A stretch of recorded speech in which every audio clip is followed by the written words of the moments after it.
Je fais ce point presse en compagnie de Yolande Vernaudon, que vous connaissez, je crois, déjà, qui est chez moi responsable du suivi des conséquences des essais nucléaires. Et à ma gauche, Joël Alain, qui a été nommé coordonnateur de l'équipe qui va se déplacer sur Paris.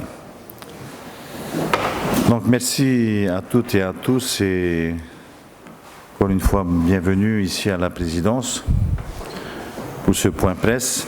Donc nous voici à la veille du départ de la délégation polynésienne que nous avons appelée Rekotika pour se présenter à la table ronde de haut niveau proposée par le président de la République Emmanuel Macron, qui se tiendra donc la semaine prochaine à Paris, les 1er et 2 juillet. C'est la raison pour laquelle donc j'ai souhaité vous convier afin de vous exposer à nouveau la démarche et éventuellement répondre aux questions que vous pourrez nous poser en vue de mieux informer, d'informer le mieux possible nos concitoyens. Je vous rappelle que cette invitation du président de la République, cette démarche, vient en réponse à la demande que je lui formulais par courrier du 11 mars 2021. Rappelez-vous, c'était au lendemain de la parution du livre sur les essais nucléaires. Et je lui disais dans ma lettre que j'ai souhaité attirer votre attention, Monsieur le Président, sur le désarroi profond que suscite la publication de ces études et sur l'attente légitime qui en découle de voir l'État apporter donc ses clarifications sur cette situation. J'estime que l'État a un devoir de vérité et de justice vis-à-vis des Polynésiens. Fin de citation. C'était donc en ces termes que je le sensibilisais sur notre situation. La délégation proprement dite que je vais conduire se compose finalement de 19 personnalités. Ces personnalités représentent les institutions politiques et civiles auxquelles s'ajoute donc notre coordonnateur, Joël, qui bien sûr nous accompagne à Paris, et Yolande, qui effectivement a assuré avec Joël la coordination de nos travaux ces derniers jours. Alors, je vais vous transmettre la composition nominative, je crois qu'on vous la donnera après, mais sachez que je serai donc accompagné de représentants de la société civile. Au titre des institutions, c'est M. Gaston Tongson qui sera malheureusement représenté par la première vice-présidente de l'Assemblée, Sylvana Pruitini. Lors de cette réunion, de cette table ronde, Gaston Tongson a participé à toutes nos séances de travail, mais n'étant pas vacciné et compte tenu des contraintes qui sont imposées, il ne pourra pas nous accompagner. Comme vous le savez, j'ai invité les 3 groupes, les 3 présidents des groupes de l'Assemblée de Polynésie française et malheureusement, ils ont décliné l'invitation, Tahawera et le Tavini Huiratira. Donc seul Tepuaro Iteritei nous accompagnera. Elle est présidente du groupe Tapura Huiratira à l'Assemblée de Polynésie. Nous avons invité les 5 parlementaires. Pour l'heure, 4 ont confirmé leur présence, sauf M. Broderson Moetei. Ceci ne vous étonnera pas, mais qui n'a pas confirmé ou sa présence ou son absence à cette table ronde, que bien sûr, s'il acceptait de venir, il a toute sa place. J'ai invité le nouveau conseiller économique, social et environnemental, M. Yantou, 3 maires participeront à cette table ronde. Le maire de Haroué, vous n'êtes pas non plus étonné que Haroué soit présente à cette table ronde, mais aussi le maire de Likitea et le maire de Hao, qui vont donc nous suivre.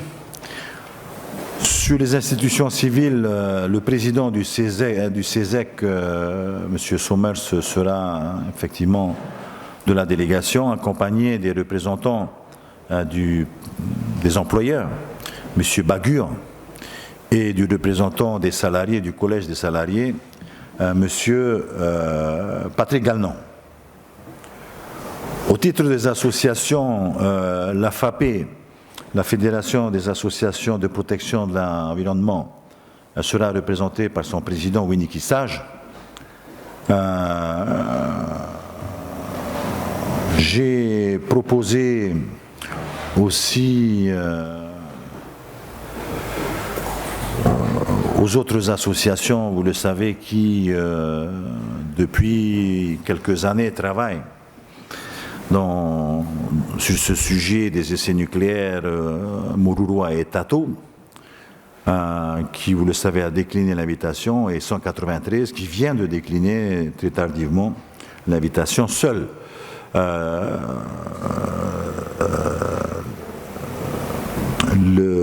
L'association Tamari Mururoa nous accompagnera, et c'est M. Yannick Logrin qui représente cette association. J'ai invité deux personnalités à suivre la délégation. Madame Patricia Grand, au titre de ses fonctions, elle a été longtemps, vous le savez, présidente de la Ligue contre le cancer, elle en est la vice-présidente aujourd'hui.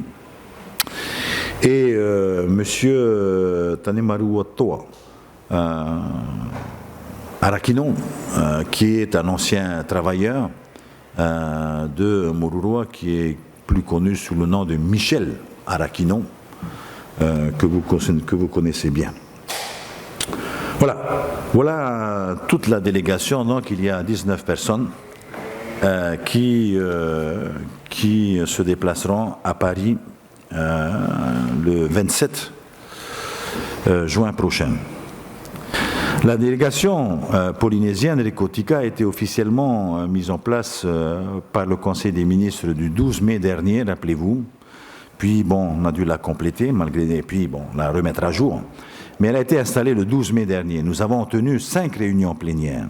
5 réunions plénières, les 18 et 28 mai, et 3 au mois de juin, les 3, 10 et 22 juin, avec une session un peu spéciale, celle des ateliers, que nous avons tenue le 8 juin. Donc ça fait 6 journées consacrées à la préparation, ce qui représente environ 50 heures de travail et d'échange. Je rappelle ici que c'est un acte volontaire, puisque aucune rémunération n'est envisagée, n'est prévue pour toute la délégation, y compris le coordonnateur Joël Alain. Donc je vous disais tantôt que l'association Mururoa et Tato était présente à notre première réunion, Recotica. Elle s'est désistée par la suite. L'association 193 a participé aux 4 premières réunions, 4 sur les 5. L'association 193 a aussi participé aux travaux des ateliers. La parole était libre, bien sûr, aucun problème. Et l'association 193 a pu faire part par écrit de ses propositions au coordonnateur, M. Joël Alain. Et je voudrais d'ailleurs profiter de l'occasion pour remercier le président pour cet exercice utile qui nous a permis effectivement de prendre en considération leurs propositions. Ils sont naturellement inscrits dans les doléances que nous présenterons à Paris. Et nous le ferons, je le précise bien, d'une façon fidèle. Nous le ferons fidèlement. Pendant tout le temps de ces travaux, nous avons souhaité, tous d'un commun accord, garder le silence au sujet de nos débats internes. Comme il est de règle universelle, lorsque des sujets essentiels sont étudiés par des assemblées responsables. Cela permet effectivement à chacun, et cela a permis d'ailleurs à chacun de s'exprimer avec toute la force de ses convictions et à la réflexion collective. Cela a permis à la réflexion collective de grandir, de s'enrichir des divergences. Nous nous sommes organisés en 4 ateliers qui ont chacun apporté sa contribution et au terme de tous nos travaux, nous sommes arrivés à un consensus global sur les doléances à présenter à la table ronde et aux objectifs surtout recherchés au travers de ces requêtes. Mais vous comprendrez bien que nous en réservons la primeur à nos hôtes parisiens. Ces questionnements se répartissent en trois grandes thématiques. Et nous l'avons fait naturellement en accord avec l'État, puisque notre coordonnateur, M. Joël Alain, avait un correspondant à Paris, un référent à Paris, le préfet Rousseau. Alain. Le préfet Alain Rousseau, qu'on ne fasse pas de confusion avec autre chose, hein, c'est un préfet Alain Rousseau, qui était donc celui qui coordonnait les travaux à Paris. Donc on l'a fait avec eux, et ce seront donc 3 séquences successives. L'histoire et la mémoire sur toute la journée du 1er juillet. L'histoire et mémoire, c'est le module dont il s'agira de discuter le 1er juillet.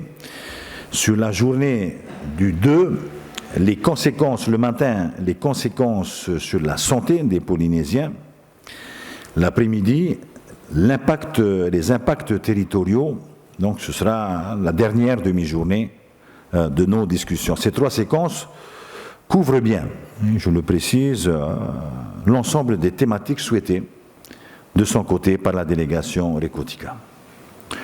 Nos rapporteurs à chacune de ces séquences ont été désignés de manière collégiale. Là aussi, nous sommes tous tombés d'accord sur nos différents porte-paroles. Je vais vous le dire.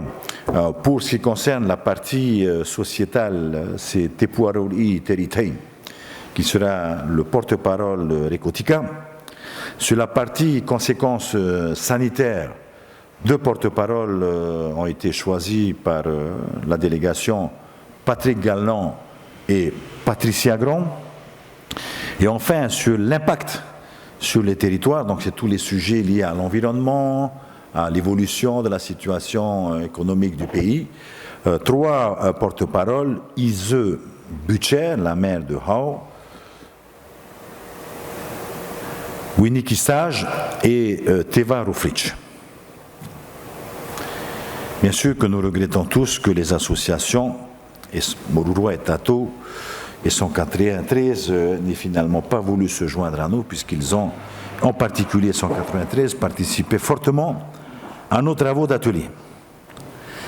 Les revendications qu'elles portent de longue date, ces 2 associations, sont évidemment légitimes. Et collégialement, nous avons pris acte, et ces revendications ont leur sens, ont tout leur sens. Mais je reste convaincu que la politique de la chaise vide est une politique inefficace. Mais aussi, grâce à notre esprit océanien, je ne désespère pas qu'un jour prochain, nous puissions à nouveau nous asseoir autour de la table et s'élever pour faire converger nos forces et nos convictions sur ce sujet du nucléaire, parce que je pense que ce ne sera pas fini les 1er et 2 juillet prochains. Pour ce qui me concerne, en tous les cas, je vous livre là mes réflexions.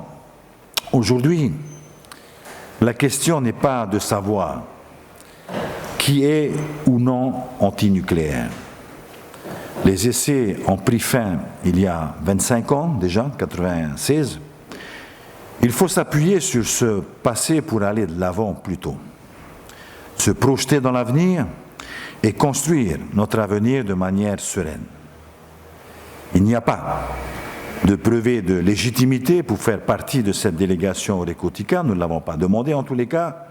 Dès lors que nous faisons ce déplacement, nous allons à Paris au nom de la Polynésie française et pour porter les voix des Polynésiens.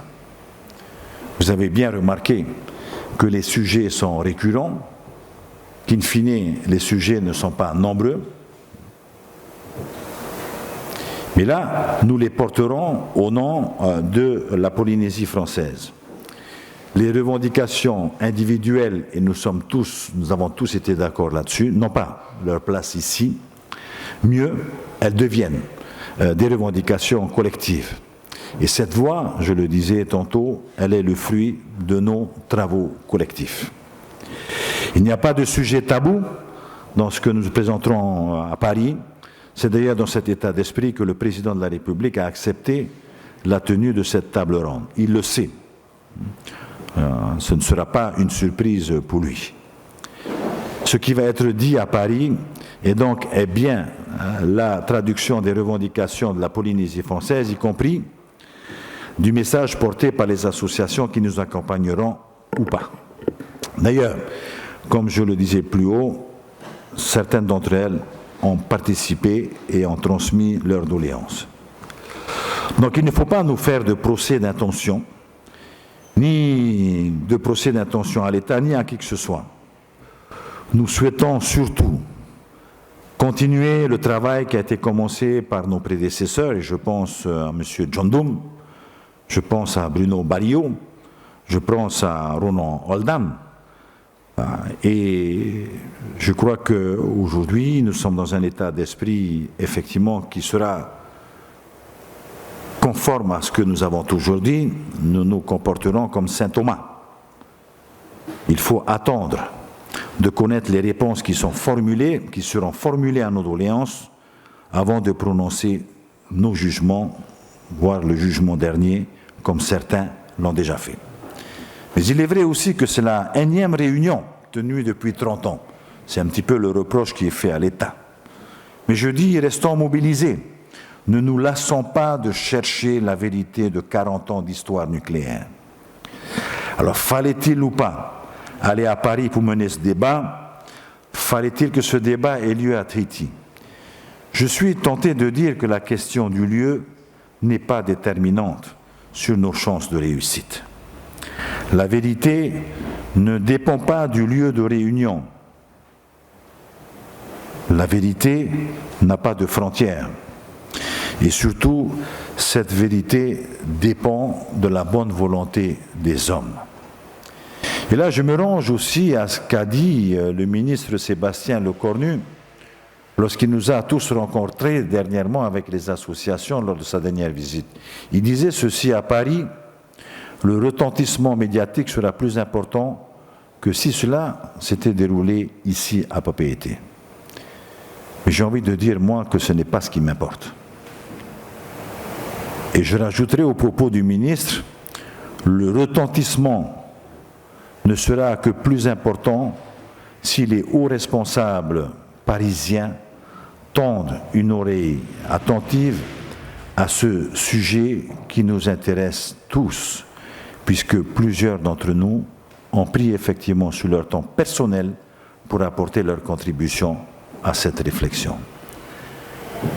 Le président de la République aura sans doute à cœur de s'exprimer sur ces questions devant les Polynésiens lors de sa prochaine visite ici à Papeete. Mais je voudrais vous dire aussi que j'ai senti, lors des 2 dernières visites chez lui, la volonté de prendre ce sujet à bras-le-corps. Ce qui est certain, c'est que tout ne sera pas résolu en 2 jours de table ronde. Nous en sommes parfaitement conscients. Nous obtiendrons certainement des réponses sur certains sujets durant les 2 jours. Nous obtiendrons sans doute des ouvertures de travaux sur des sujets nécessitant des expertises juridiques ou économiques. Nous avançons pas à pas depuis de nombreuses années, mais les premières réponses qui nous seront adressées augureront ou non de la sincérité et de la volonté de l'État à aller de l'avant sur ce sujet avec nous. Ce que nous voulons, c'est ouvrir un nouveau chapitre de notre histoire pour que justice et vérité soient faites. Voilà, donc mes chers amis, ce que je voulais vous dire ce matin, dire en quelques mots ce qui guide la délégation Récotica. Nous sommes maintenant à votre disposition si vous avez quelques questions à nous poser.